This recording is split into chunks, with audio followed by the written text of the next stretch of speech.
राजस्थान के बांसवाड़ा में बीजेपी के मंच से प्रधानमंत्री नरेंद्र मोदी के उस बयान की सियासी हलकों में जमकर निंदा हो रही है जिसमें उन्होंने मुस्लिमों को लेकर टिप्पणी की। विपक्ष ने पीएम मोदी के इस बयान को लेकर चुनाव आयोग तक से शिकायत कर दी है।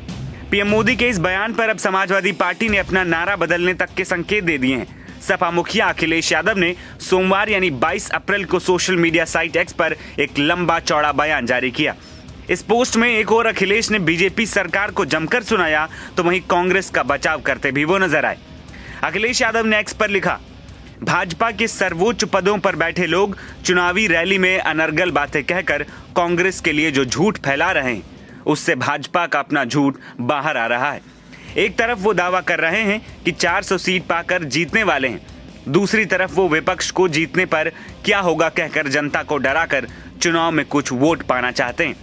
सच तो ये है कि वो अपने मन की बात किसी और के ऊपर डालकर कह रहे हैं। जिन लोगों ने मेहनत से कमाए हुए गरीबों और महिलाओं के बचाए हुए 2 पैसे नोटबंदी से निकाल लिए, वो आज गहनों की बात कर रहे हैं। सच तो ये है कि जिनके पास 1-2 गहने भी हैं, वो मध्य वर्ग भी भाजपा के खिलाफ वोट डाल रहा है, क्योंकि बेरोजगारी और महंगाई से मध्यम और निम्न मध्यम वर्ग के लोग भी वैसे ही प्रभावित हैं, जैसे गरीब, किसान, मजदूर, युवा, पिछड़े, दलित, अल्पसंख्यक, महिलाओं की आधी आबादी, आदिवासी और दुखी पीड़ित अगड़े।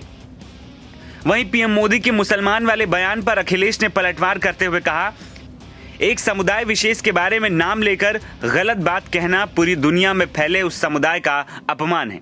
अंतर्राष्ट्रीय स्तर पर इससे देश की सेकुलर और लोकतांत्रिक पहचान को बहुत ठेस पहुंची है।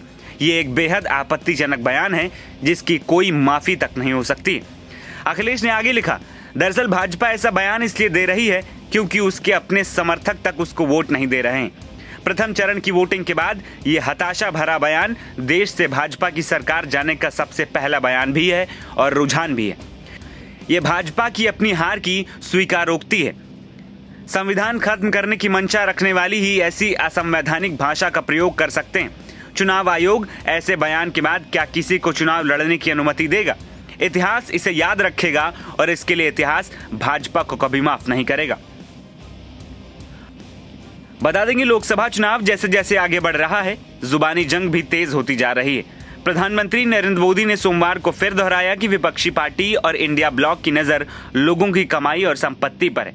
उन्होंने एक दिन पहले ही कहा था, कांग्रेस सरकार देश की संपत्ति को घुसपैठियों और अधिक बच्चे पैदा करने वालों में बांट देगी। उन्होंने ये भी कहा था कि कांग्रेस का आशय मुसलमानों से है। पीएम मोदी के इस बयान पर अब विपक्ष हमले तो बोल ही रहा है, साथ ही कांग्रेस चुनाव आयोग के पास भी पहुंच गई है और कार्रवाई की मांग कर रही है। एनबीटी ऑनलाइन की रिपोर्ट।